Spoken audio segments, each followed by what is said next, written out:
dream that one day this nation will rise up, live out the true meaning of its creed. We hold these truths to be self-evident, that all men are created equal.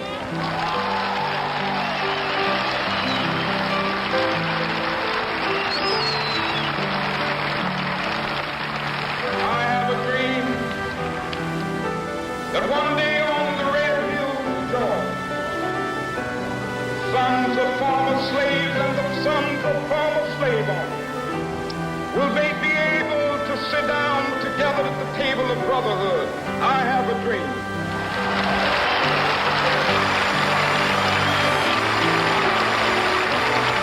I have a dream that one day every valley shall be exalted. Every hill and mountain shall be made low. The rough places will be made plain, and the crooked places will be made straight. And the glory of the Lord shall be revealed, and all flesh shall see it together. This is our hope. This is the faith that I go back to the South with. With this faith, we will be able to hew out of the mountain of despair a stone of hope. With this faith, we will be able to transform the jangling discords of our nation into a beautiful symphony of brotherhood. With this faith, we will be able to work together, to pray together, to struggle together, to go to jail together, to stand up for freedom together, knowing that we will be free one day.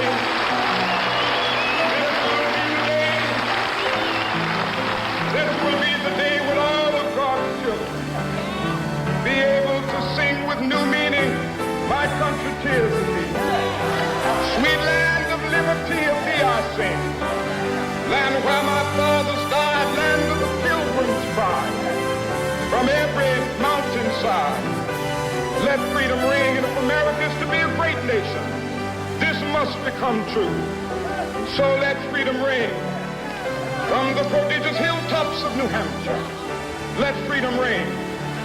From the mighty mountains of New York, let freedom ring. From the heightening Alleghenies of Pennsylvania, let freedom ring. From the snow-capped Rockies of Colorado, let freedom ring. From the curvaceous slopes of California. But not only that, let freedom ring from Stone Mountain of Georgia. Let freedom ring from Lookout Mountain of Tennessee. Let freedom ring from every hill and molehill of Mississippi, from every mountainside. Let freedom ring from the capital. When we allow freedom ring, when we let it ring from every village and every hamlet, from every state and every city, we will be able to speed up that day when all of God's children, black men and white men, Jews and Gentiles, Protestants and Catholics, will be able to join hands and sing in the words of the old Negro spiritual, free at last, free at last, thank God Almighty, we are free at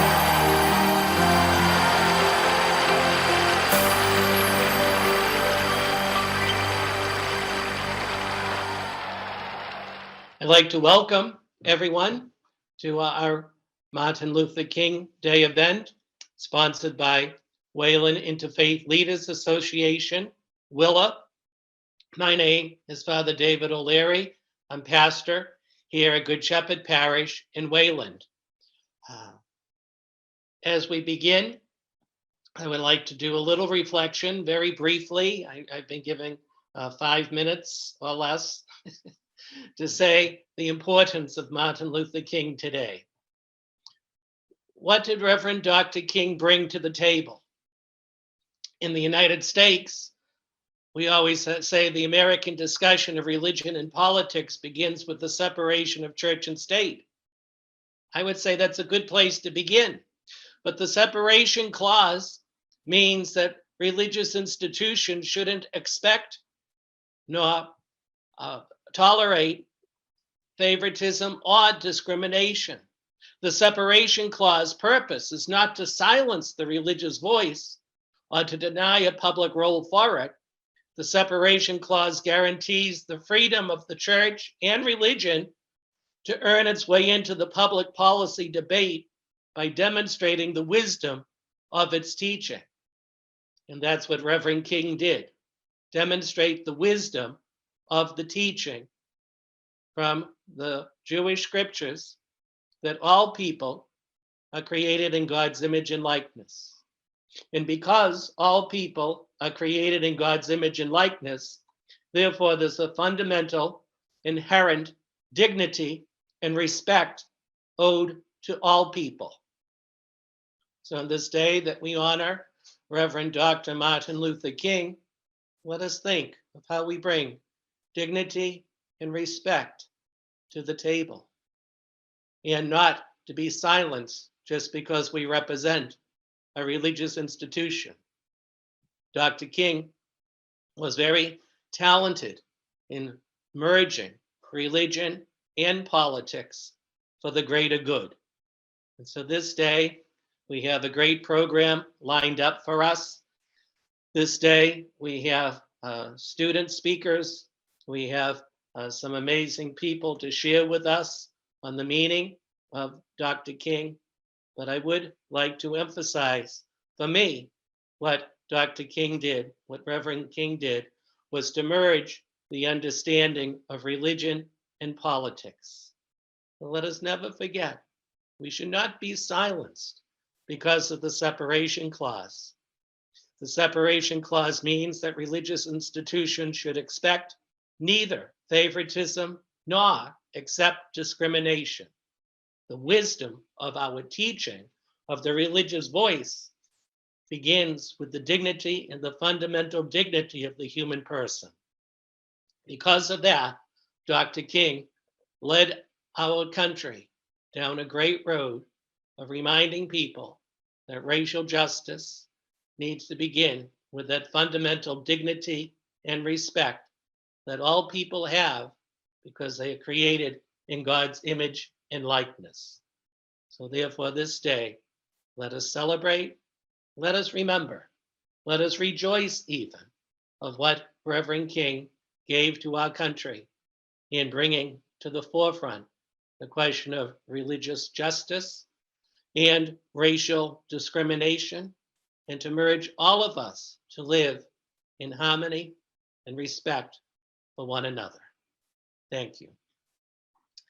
As we begin our program today, I'd like to introduce first our youth lineup and some of our youth speakers.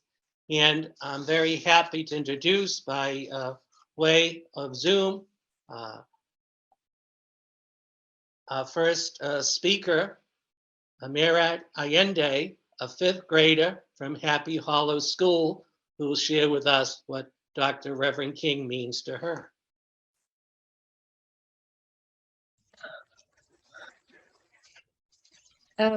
Hello, my name's Amira, and I'm 10, and I go to school at Happy Hollow. For me, Martin Luther King means power. The power he held when he gave the infamous I have a dream speech. The speech was inspiring because he was able to do it peacefully and without violence. This made a huge difference because many protests have violence, but he was able to do it, but he was managed to give a peaceful speech. He wanted equal rights for everyone and also wanted segregation to end because of the lack of opportunities for Black people.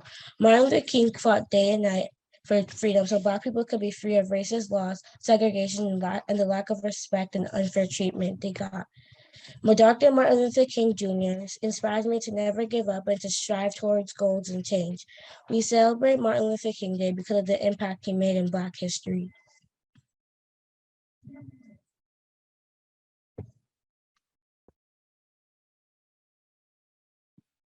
Great, thank you.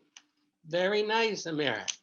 Next, a speaker, we have Salam Ayano, a 10th grader from Chapel Hill, Chauncey Hill Hall School, to share with us. Martin Luther King reminds me that being a Black woman is a privilege. Martin Luther King taught me that being different is okay and that I'm not alone and that my people have earned that place we are in today. Martin Luther King once said, "The time is always right to do what is right." This quote sticks with me because it reminds me that even in my darkest times, always to turn to the right person, whether that be God, my family, and my friends. Being a Black teenager in America comes with a lot of difficulties, either being called racial slurs or having the world tell you that you don't belong because you're different. Being Black has taught me that a lot of people are going to call me names, tell me I'm too different, or that I don't fit in, but it's my decision whether I want to go by their rules or mine. I choose mine. In conclusion, Martin Luther King Day means to me that no matter what I get told about my race, being Black is a privilege, and that no matter what your skin color is, you still matter. Thank Move you. on. We have two students who want to share together. We're very pleased to have Quincy Leary and Maya Angelina Howell. Quincy is an 11th grader and Maya Angelina is a 12th grader, and to have their reflections with us this morning.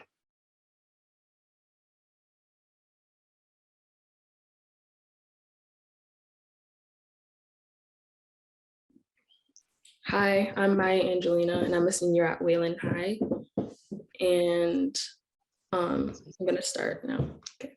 When I was younger, my grandmother used to play Dr. King's speeches that were on vinyl records pretty often. She would always retell stories about what the civil rights movement was like in the 60s. And one of her favorite stories was the one about her and her mother marching on Washington alongside Dr. King in 1963.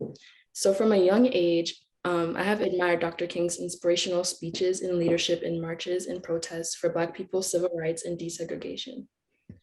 Despite how far we've come from the 1960s, Black Americans continue to be discriminated against. Our country doesn't effectively address racism and often turns a blind eye to the disparities within education, healthcare, employment, and the broken justice system.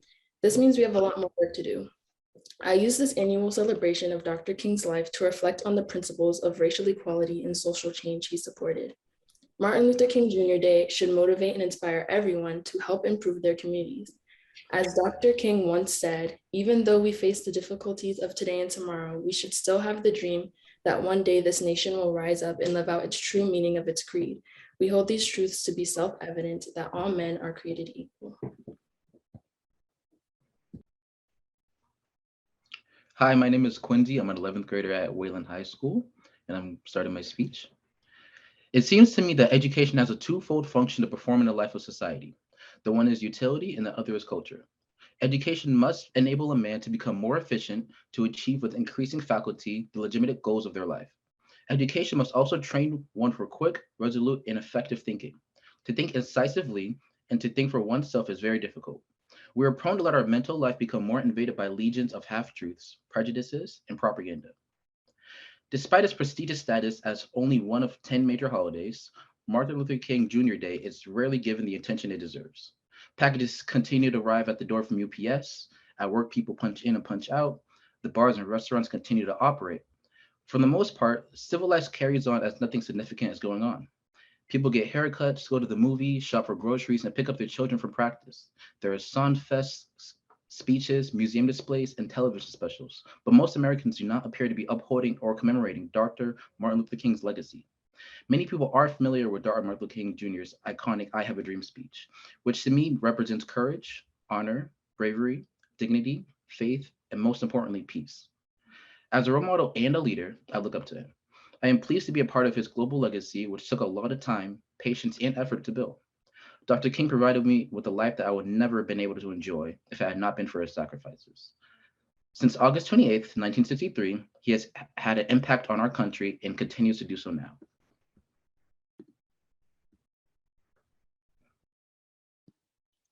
Great, thank you. Next, we're very pleased to have with us as our final youth speaker.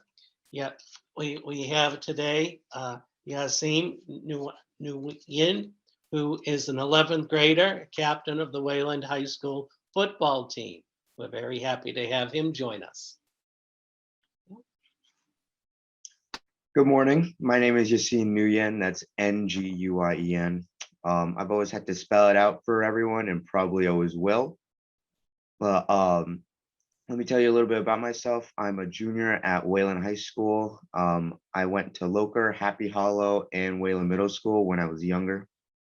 I'm half Vietnamese, and I have a unique last name, which means that I am not immune to Asian hate.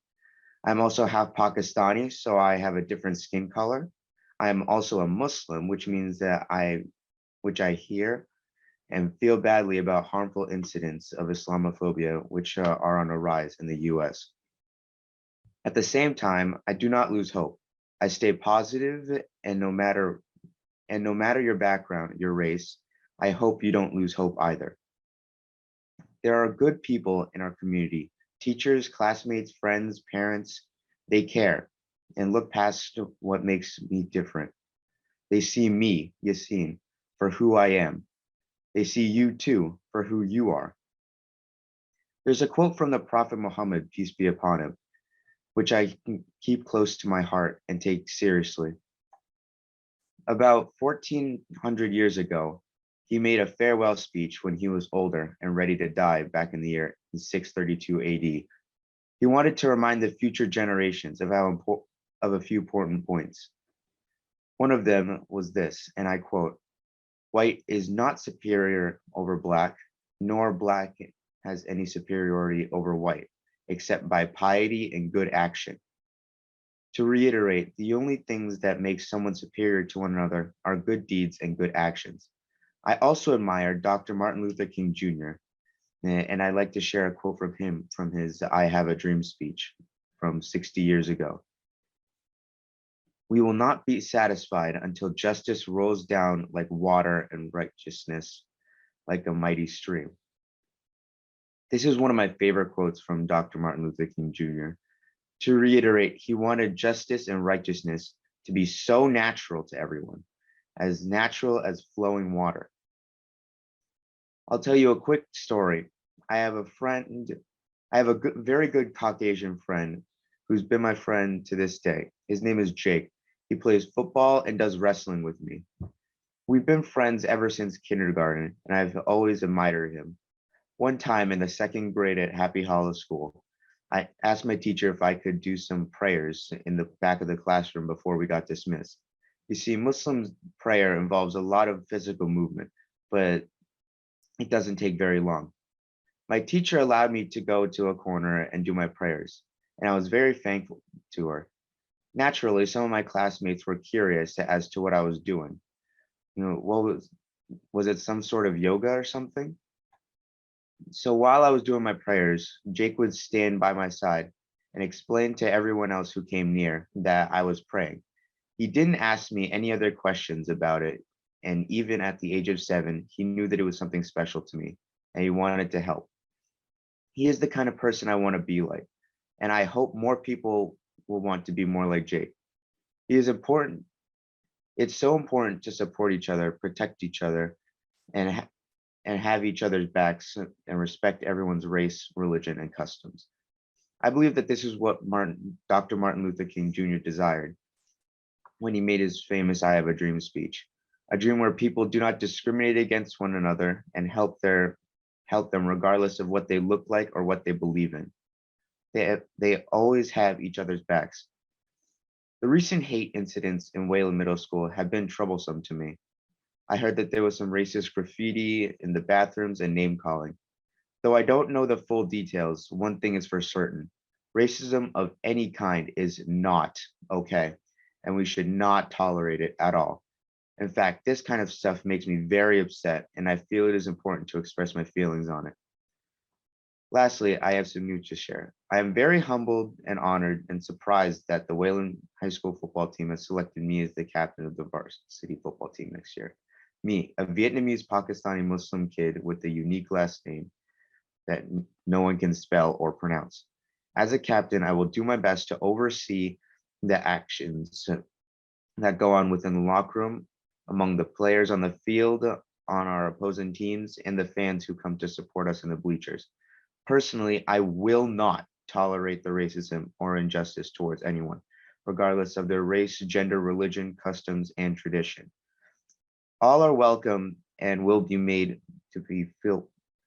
All are welcome and will be made feel part of the Wayland school community, just like Dr. Martin Luther King. I won't be satisfied until justice rolls down like water and righteousness like a mighty stream. So stay strong, do good deeds, respect each other, and have each other's backs, and never lose hope. You can count on me to have your back. Thank you. Great, thank you, Yassine. Very nice words. Thank you to all of our youth people.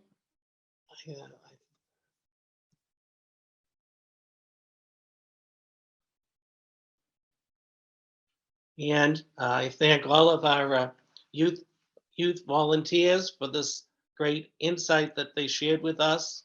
And next in our program, I'm very happy to introduce David Fuller and Rollins Ross, who'll be our musical component. My name is David Fuller, and I am joined by Rollins Ross on piano. We are honored to have been invited to be a part of this wonderful program honoring the legacy of Dr. Martin Luther King Jr. We thank the Wayland Interfaith Leaders Association for inviting us. The first number we would like to perform for you is a song written in 1900 by James Weldon Johnson and his brother Joseph Johnson. Lift Every Voice and Sing has been duly coined the Black National Anthem. Please join us in singing this song.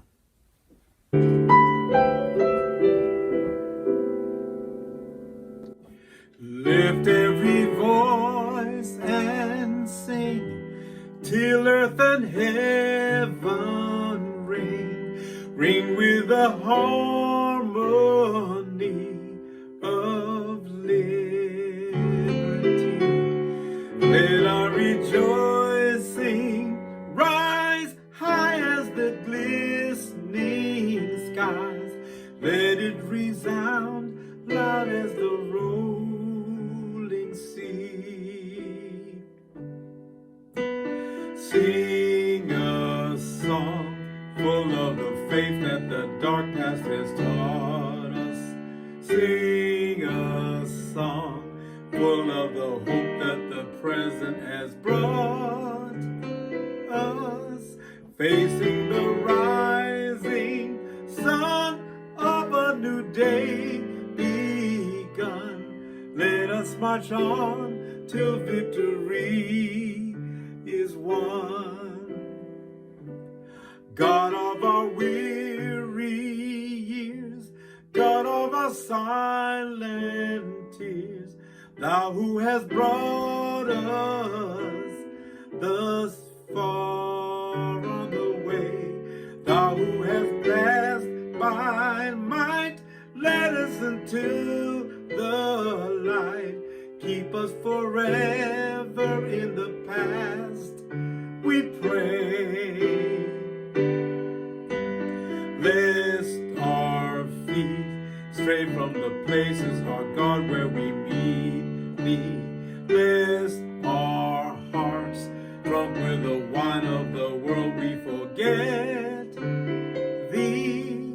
Shadowed beneath Thy hand, may we forever stand, true to our God, true to our native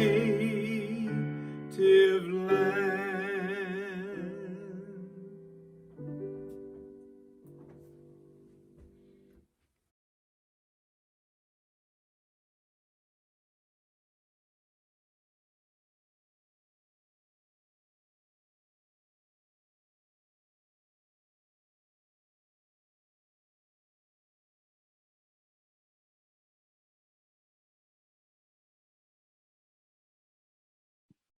We thank David Fuller and Rollins Ross for that great Black National Anthem, as he so aptly dubs it today. And next we have Reverend Stephanie May from the Unitarian Universalist Church here in Wayland to do an introduction. Thanks, Dave. As Dave said, I am the Reverend Dr. Stephanie May, minister of First Parish in Wayland and a member of the Wayland Interfaith Leaders Association. It is my honor to introduce our keynote speaker this morning, the Reverend Dr. Emmett Price. Dr. Price is a scholar, a minister, and a musician. He is internationally renowned expert on Black music and culture, Afro-diasporic sacred and secular expression, and Christian worship. Currently serving as Dean of Africana Studies at Berklee College of Music, Dr. Price has also served on the faculties of Gordon Conwell Theological Seminary and Northeastern University, as well as a visiting professor at Boston University, Berkeley, Andover Newton Theological School, and Brandeis University.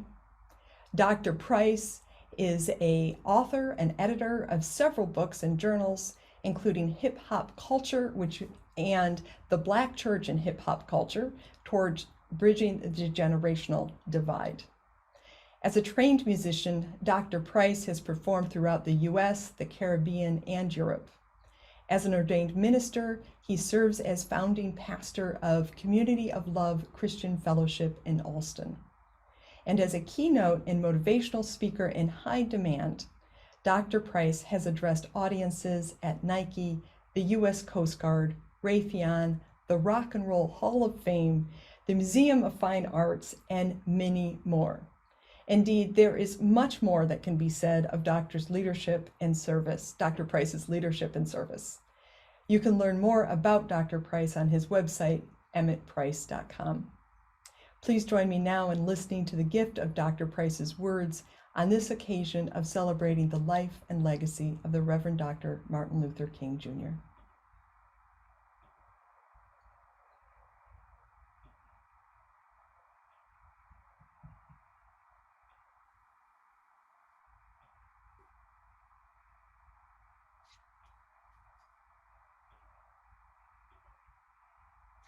What a joy it is to be with you today on this balmy Monday, January 17th, 2022.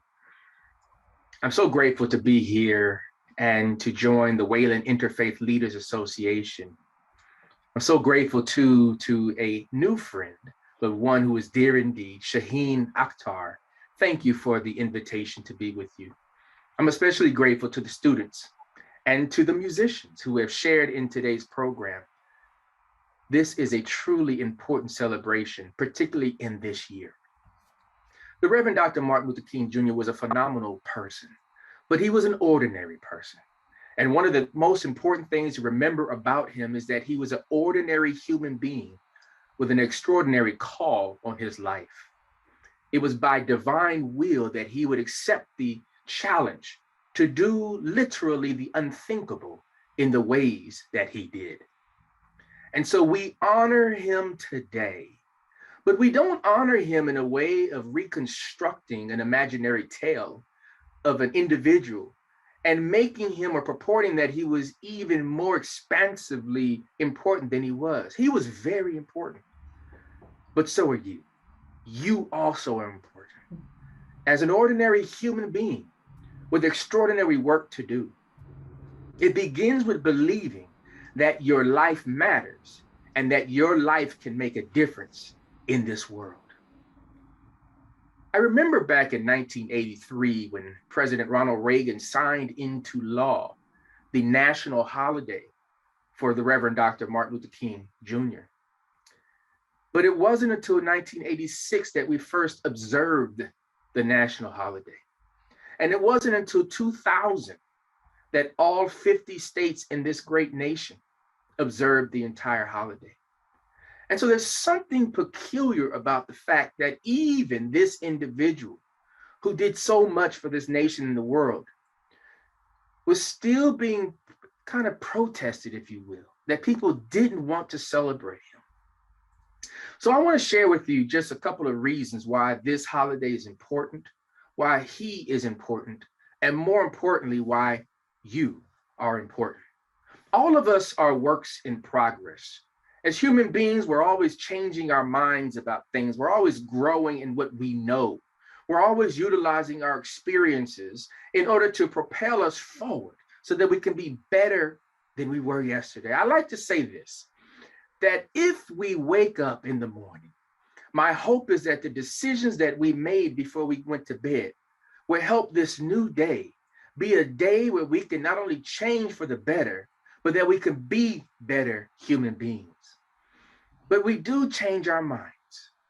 Reverend Dr. Martin Luther King, at the age of 13, absolutely objected to Christianity. His father was a minister. He came out of a very Christian family, but Christianity at that time in his life at 13 didn't make much sense.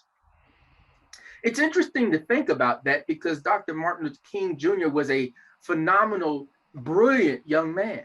He graduated high school at the age of 15, went to Morehouse College at the age of 15. And yet at 13, he decided that Christianity was not for him. And so his family continued to love him. The elders of his community continued to love him. And of course, he changed his mind as he matured just a little bit. And it wasn't the maturation process. It was the fact that what he was telling himself in that season was not necessarily what was, should I say, important to him. He was thinking about how to rebel against the things that he saw and experienced. And I'll get to why shortly.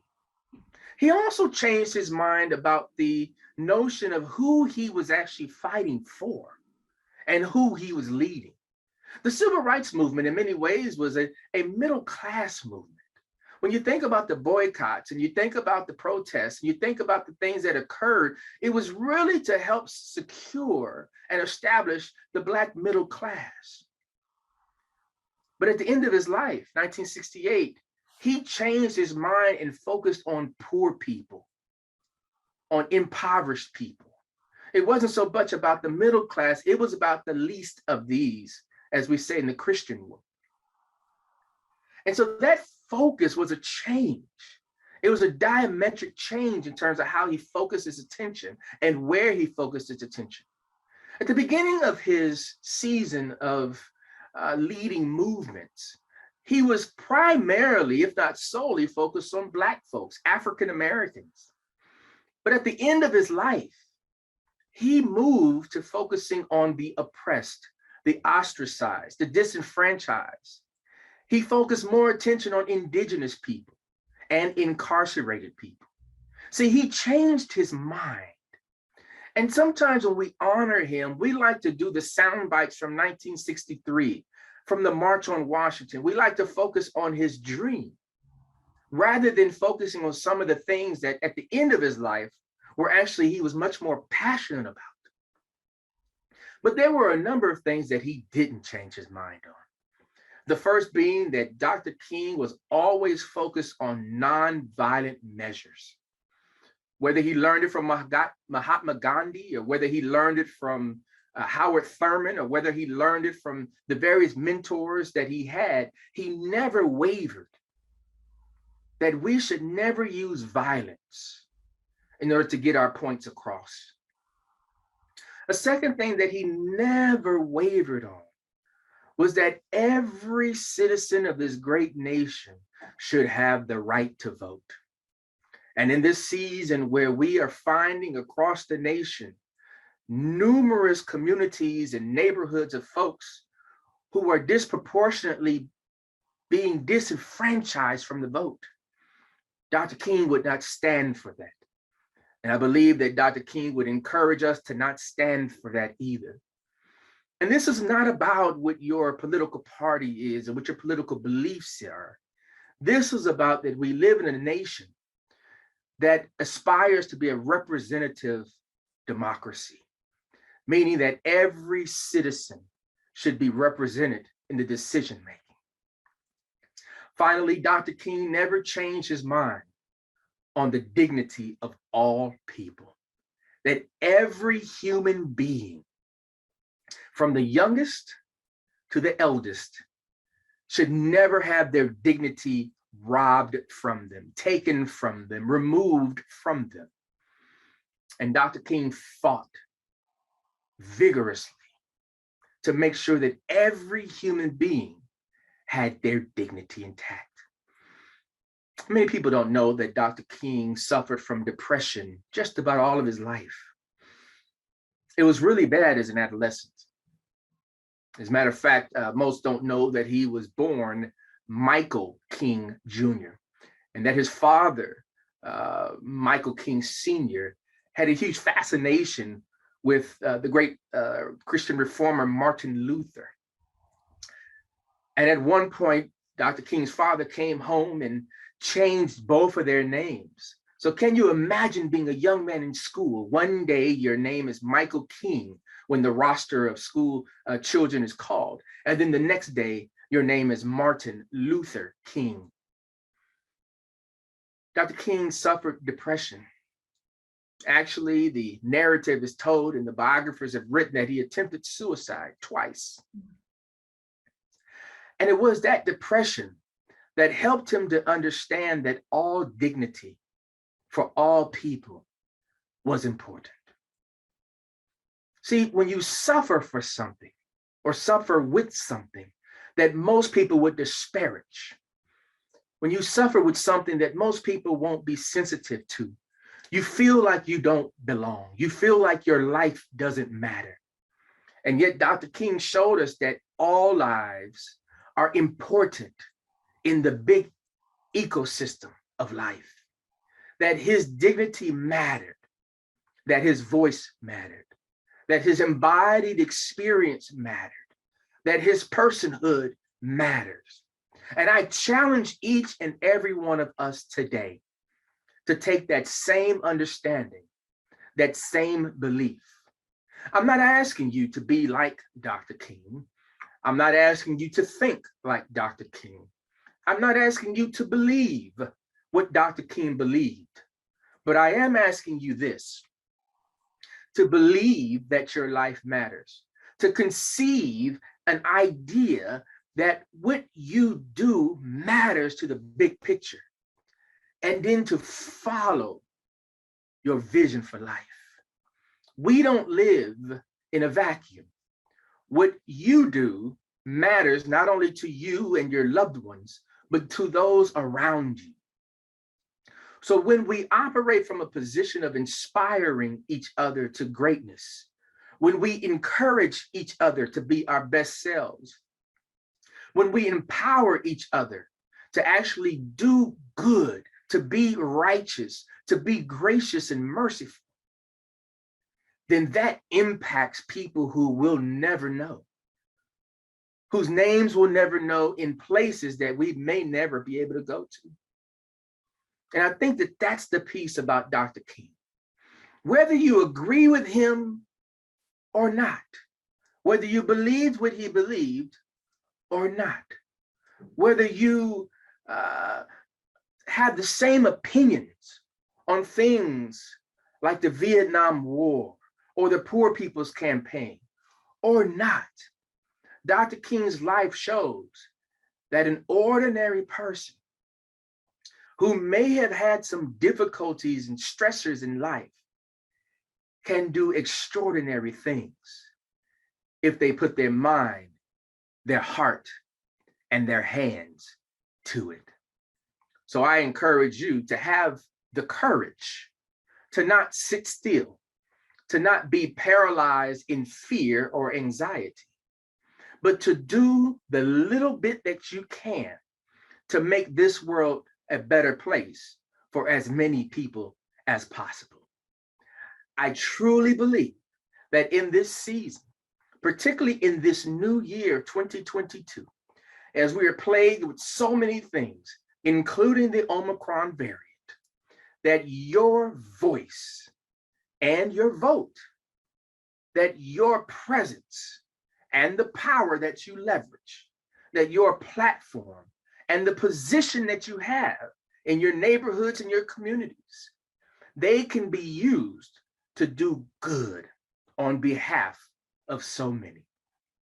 So let's agree that even if we disagree on some of the nuances of life, even if we disagree on what we believe and what we think about politics or whatnot, let us agree that each of us is important, that each of us matter, and that together we can make this world a better place.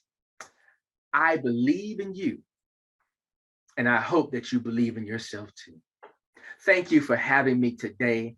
I do hope that as we celebrate the life of the Reverend Dr. Martin Luther King Jr. today, that you are inspired to be you and to be the best you that you can possibly be.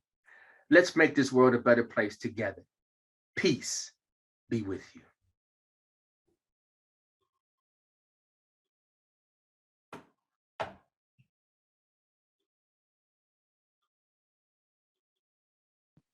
Great speech, Dr. Emmett Price. Your words were very powerful. To be gracious and mercy to all people. To be gracious and mercy to all people, making a world a better place for all people.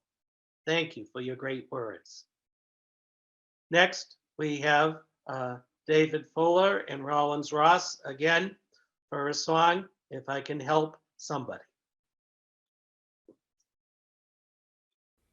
The song, If I Can Help Somebody, was one of Martin Luther King Jr.'s favorites.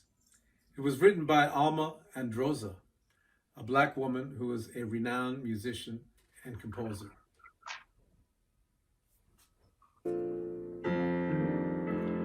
If I can help somebody as they pass along, if I can choose somebody with a word or song, if I can show somebody that they're traveling wrong, then my living will not be in vain. If I can do my duty as a Christian ought, if I should sing salvation to the world we wrought, if I can spread the message as the Master taught, then my living will not be in vain. My living will not be in vain. My living will not be in vain. If I can help somebody as they travel along, then my living, oh, then my living will not be in vain. As I said, one of Martin Luther King Jr.'s favorite songs. Thank you.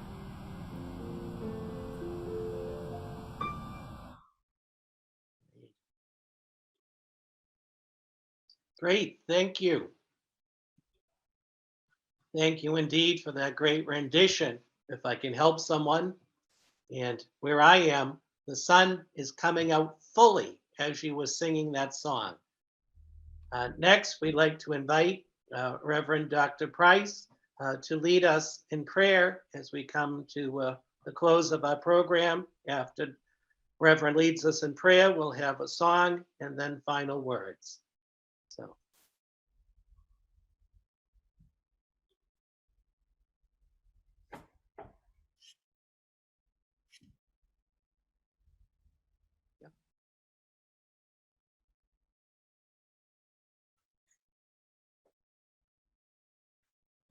Once again, it's great to be with you on this celebration of the Reverend Dr. Martin Luther King Jr. I'm grateful to each of you who have put this program together, for the committee, for the Leaders Association, for every participant, and for every young person who was here today with us. We thank you for those of you at home who have been watching, and we hope that you are inspired, encouraged, and empowered to move on as an ordinary person to do extraordinary things. Your life matters, and we can change the world together. By way of a closing prayer, I'd like to offer a prayer that was composed by Vivian T. Pomeroy, a 20th century Unitarian pastor. I hope this prayer is meaningful to you as it is to me. Let us pray together. God of all life, we thank you for our lives and for all they hold of happiness and work and play. We thank you for the morning and evening skies of a land where citizens can speak out. We thank you for friendship, for those who look kindly upon us even when we fail, and who help to bring us back to our bravest selves again. We thank you for the encouragements of success, for the disciplines of failure, for the spurs of dissatisfaction, and for the creative spirit which can arise from defeat. We thank you for the healing strength of laughter, for the gentle play of wit, and for rare, splendid moments. We thank you for prized books and music and pictures which move the heart, for letters from those we love, and for the song long remembered. We thank you for the freedom which growing older each day gives us, so that we have more big things to care about and fewer little things about which to cry. We thank you for common joys of all kinds, the walking to sunlight through the window, and good smell of the earth on rainy days, the gift of sleep after tiring work or sport. God of all life, we thank you for this undaunted human life of ours. May we live ever to your glory. Amen. Wish you peace. I hope that you are safe, warm, and well. Thank you.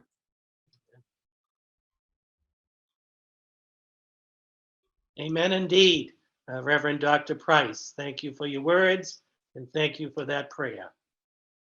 To have a sense of gratitude is definitely the way to live, to have a sense of gratitude for all good gifts given to us. Next, we have a song I'm sure you all know, and please feel free to sing along wherever you are at.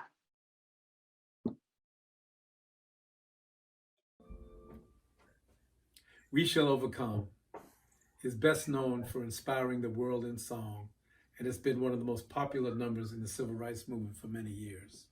The song was written by Lucille Simmons, a civil rights activist, and was introduced to the folk singer Pete Seeger.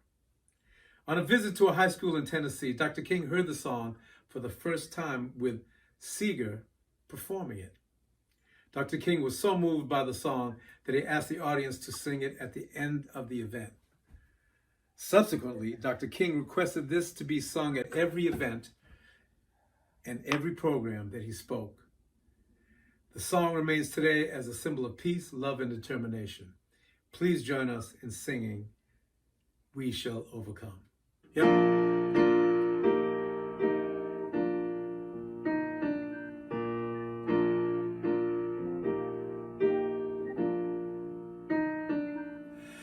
We shall overcome. We shall overcome. We shall overcome someday. Oh, deep in my heart, I do believe we shall overcome someday.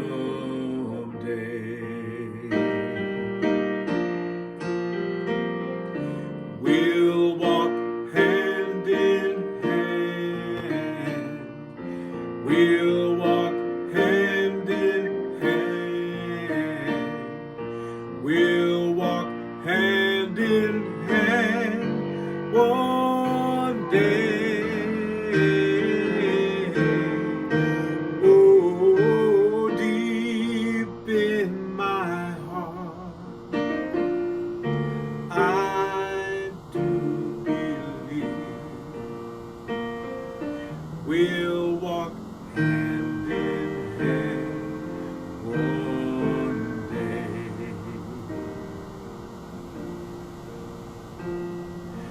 We are not afraid.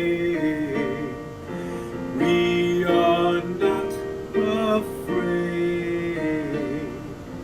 We are not afraid today.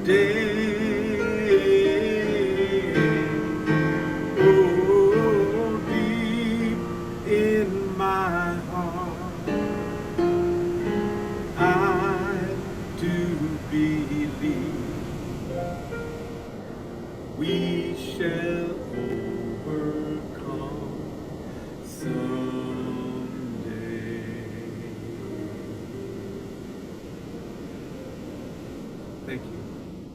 We indeed thank David Fuller and Rollins Ross for all of their musical contributions and the very powerful rendition of these great songs. As we come to an end, on behalf of WILA, Wayland Interfaith Leaders Association, I thank all of the people who attended today, especially our student presenters, powerful message from the future generation. Reverend Dr. Price for his inspiring words and his prayer. And then in the background, Reverend Dr. Stephanie May, who was running our IT, since I'm clueless on IT. So thanks to everyone, and please know WILA is here to respond to the needs, and contact could be through me, Father David O'Leary, or Reverend Dr. Stephanie May. So thank you all for being here with us today, and thank you for putting this program together and organizing all of this on this great celebration in honor of Reverend Dr. Martin Luther King. So thank you.